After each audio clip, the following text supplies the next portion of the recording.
Bonjour à tous, j'espère que vous allez bien. Donc dans cette vidéo, je vais vous parler des assistantes maternelles face à la crise sanitaire, face à ce fameux Covid-19. Les dispositions que le gouvernement nous ont mis en place. Et enfin, je parlerai de mon mécontentement face à cette situation. Je vais lire un petit peu mes notes parce que sinon je ne vais pas pouvoir me souvenir de tout. Tout d'abord, contrairement aux crèches, nous, les assistantes maternelles, nous avons continué à maintenir notre activité. On a été dans le flou total pendant 3 jours, donc de l'annonce du gouvernement jusqu'à 3 jours après, on ne savait pas. Je m'explique. Donc le jeudi, on nous a annoncé les enfants ne pourront pas être gardés par les assistantes maternelles afin d'être en cohérence avec les crèches. Oui, c'est mon chat.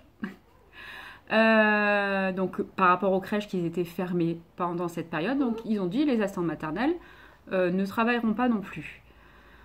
Ensuite, on nous a dit, le lendemain, on nous dit, on doit accueillir le public prioritaire. Ok, donc comme le personnel soignant par exemple, ou dont la liste était toujours en cours d'arbitrage. Donc ensuite, on nous annonce ceci. Et puis finalement, ils se rendent compte qu'on est quand même 280 000 assistantes maternelles qui accueillent en France entre 1 à 4 enfants. Comment ils vont faire pour payer toutes ces personnes au chômage partiel? Ouais, ça va être très compliqué si les parents n'ont zéro mode de garde.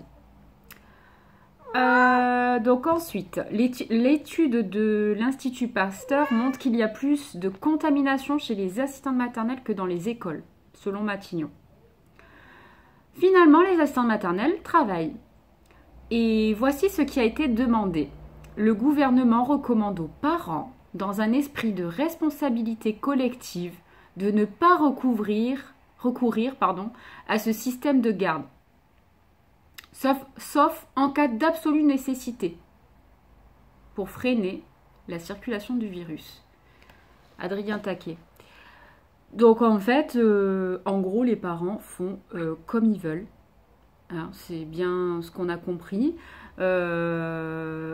Sauf en cas d'absolue nécessité, en fait, tout dépend de la nécessité de chaque parent, parce qu'il y a des parents qui ne supportent pas leurs enfants, donc ils laissent les enfants chez l'assistante maternelle. Ou alors il y a des parents qui sont en télétravail, et dans ce cas-là, il y a certains télétravails, je comprends, ils ne peuvent pas garder les enfants, c'est totalement compréhensible. Mais bon, ceux qui ne travaillent pas, je trouvais ça logique de garder les enfants pour freiner la circulation du virus. Mais il faut croire que nous ne sommes pas tous logés à la même enseigne et qu'il y a des parents qui estiment qu'ils payent l'assistante maternelle, donc ils doivent laisser l'enfant chez l'assistante maternelle. Bon bref, ça c'est chacun voit midi à sa porte, mais en tout cas c'est ce qu'il a été dit.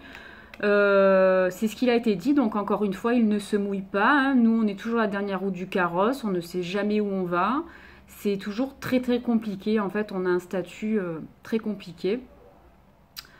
Donc on va résumer un petit peu. Donc on a toujours travaillé, hein, même avec le confinement.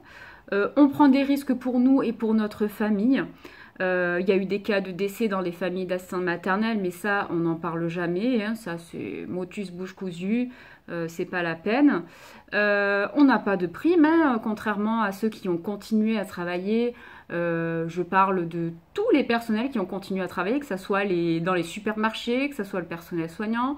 Tous ceux qui ont continué à travailler ont eu la prime Macron de 1 000 euros. Nous, non. À nous, oui, nos employeurs peuvent nous verser la prime de 1 000 euros, mais je ne pense pas que les parents vont le faire. Enfin, en tout cas, ça paraît aberrant, à part si l'État aide et finance cette partie, mais ça, on peut toujours rêver. Je ne parle pas non plus des produits d'hygiène renforcée, parce qu'on nous pond des textes en nous disant il faut nettoyer H24, ceci, cela. Par contre, personne nous aide pour payer. Hein, c'est bien sûr nous qui devons payer tout ça. Tous les modes de garde restent fermés, sauf nous, et même les écoles qui étaient fermées, mais nous, on est les seuls à être restés ouverts, et quelques micro-crèches avec moins de 10 enfants. Oui, parce qu'on le sait, hein, moins de 10 enfants, il n'y a pas de contamination. Non, non, c'est évident. Voilà. On n'est pas considéré. Ok. Par contre, on doit se taire et bosser comme un personnel indispensable à notre nation. En fait, on est des super-héros, je pense, hein, mais pas du tout mis en avant. Et on parle jamais de nous, on n'est jamais reconnu. En effet, vous avez entendu aux médias parler une seule fois des assistantes maternelles? Ah oui, on a parlé des crèches, on a parlé des écoles, mais les assistantes maternelles, elles n'existent pas. Pourtant, on est 280 000. C'est quand même le premier mode de garde en France. Mais bon, non, c'est pas très important, on n'en parle pas. Du coup, je postais cette vidéo, pas pour vous dire que je suis mécontente de travailler, loin de là. Moi, je travaille, je n'ai jamais voulu arrêter de travailler, hein, ce n'est pas ça mon but de cette vidéo. C'était simplement pour féliciter les autres assistantes maternelles qui, elles, ont continué à travailler malgré qu'on ne soit pas épaulé par ce gouvernement, qu'on ne soit pas épaulé par certains parents aussi. Ça peut être aussi difficile, hein, parce qu'il ne faut pas oublier que c'est nos employeurs. Mais bon, même si ça changera peut-être pas grand-chose à mon niveau, cette vidéo hein, n'ira peut-être pas très loin dans les audiences. Hein, mais bon, voilà, j'espère que ça touchera quelques personnes. Voilà, actuellement, je pense qu'on est encore considérés comme des mères au foyer. Sauf que pour moi, de mon avis et de l'avis de certaines, je pense, c'est quand même un métier à part entière. Personnellement, j'ai fait des études, je suis pas un âne. Je pense que d'autres asthmates sont dans le même cas que moi. On a fait ce métier avec le cœur. On l'a pas choisi pour être mère au foyer. Moi, ma fille, elle est à l'école. Je ne fais pas ce métier pour garder ma fille. Ça, il faut bien l'entendre. Mais pour moi, c'est un travail et c'est un emploi qui nous donne notre salaire chaque mois comme tout autre salarié. Mais bon, ça, il y en a encore qui ont du mal à l'entendre. Je fais pas ça pour rester chez moi. Je fais ça parce que c'est un métier qui me plaît, qui me passionne depuis toujours. De base, j'ai fait mes études d'auxiliaire de puériculture où j'ai travaillé dans les crèches, dans les hôpitaux, etc. Et j'ai voulu avoir un accueil plus individualisé et surtout travailler seule et en autonomie. Bon, ben, je vois un petit peu les avantages et les inconvénients. Hein. Les inconvénients, c'est qu'on n'est pas du tout soutenu, on n'est pas du tout épaulé. Voilà, c'est clair, net et précis. Ah si, on a reçu quand même un masque de la part de la PMI. Mais en fait, le masque, excusez-moi du terme, mais je m'en fiche. Je ne vais pas, pour moi, il est hors de question que je mette un masque en présence des enfants. Je suis chez moi, je peux avoir jusqu'à 4 enfants. Alors avec les parents, c'est autre chose. Mais pour moi, porter un masque avec des petits de moins de 3 ans, c'est non. Voilà, c'est tout simplement non. Parce que j'estime que ça passe beaucoup par le visage. Quand on parle, les enfants de cet âge-là, ils apprennent à parler et ils lisent sur les lèvres. Et c'est très important. Donc non, je ne mettrai pas de masque. Le sourire est encore très important pour ces petits êtres. Donc voilà. Le lavage des mains, ça n'a pas changé en fait. Hein. Je me suis toujours lavé les mains avant, après chaque change, avant le repas. Mais ça, c'est l'hygiène quotidien, courant de la vie en fait. Je n'ai rien changé à mes habitudes de vie. Le ménage, je l'ai toujours fait de la même manière, c'est-à-dire le soir, tous les soirs, nettoyer les jouets, nettoyer la pièce, etc. Oui, donc concernant notre salaire, vous savez, ou vous savez peut-être pas, on est payé quand même la moitié du SMIC. Donc du coup, quand on parle de chômage partiel, on est moins payé que les autres salariés. Eh ben ouais. Donc ça aussi, faut pas oublier que c'est quand même un métier précaire. Mais par contre, on nous a autorisé depuis mars 2020 une dérogation pour garder 6 enfants de moins de 3 ans et au total 8 mineurs sous notre domicile, si vous avez des enfants à votre charge, pour aider justement à la nation, puisque nous étions les seuls ouverts. On a reçu les ordres pour la dissociation sociale. Pensez-vous réellement que c'est possible? Rester à 1 mètre de l'enfant, voire 2 mètres, on nous a dit. Il faut changer les enfants sur la table à langer, leur donner le biberon se fait dans les bras.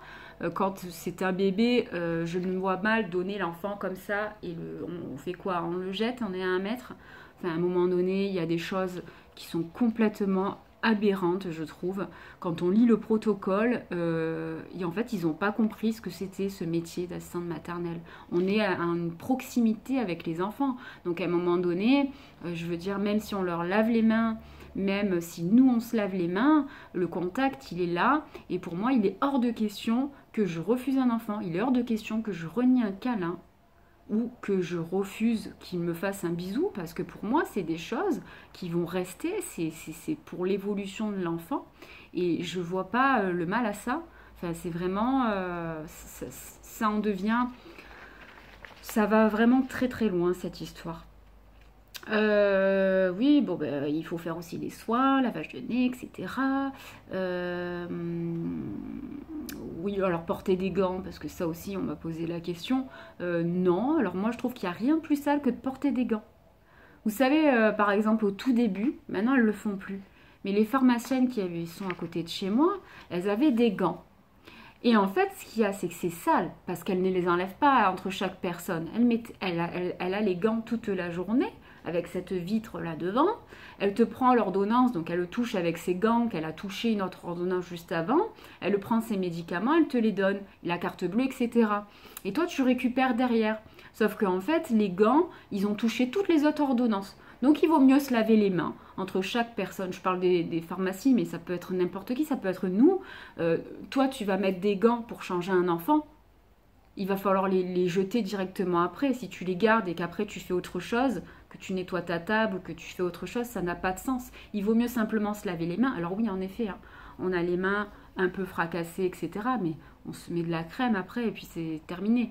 Il vaut mieux un bon lavage des mains au savon et à l'eau que de porter des gants, mais bon, ce n'est que mon avis personnel. Hein.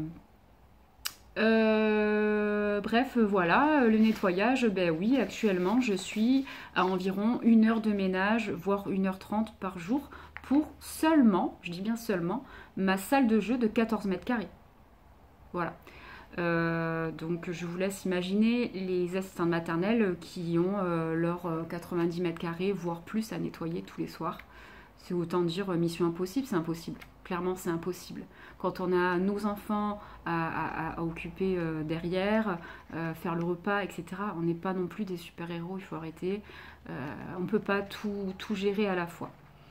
Voilà, je pense avoir fait à peu près le tour. Je ne sais pas trop si cette vidéo va plaire ou pas plaire. En tout cas, si elle vous a plu, mettez un petit pouce et n'hésitez pas aussi à me laisser un commentaire pour me donner aussi votre ressenti. Et j'espère qu'un jour, le statut de l'assistante maternelle sera un peu plus mis en avant, un peu plus valorisé. Et voilà, qu'on sera vu différemment. Voilà, bon ben je vous dis à bientôt dans une prochaine vidéo. Ciao ciao!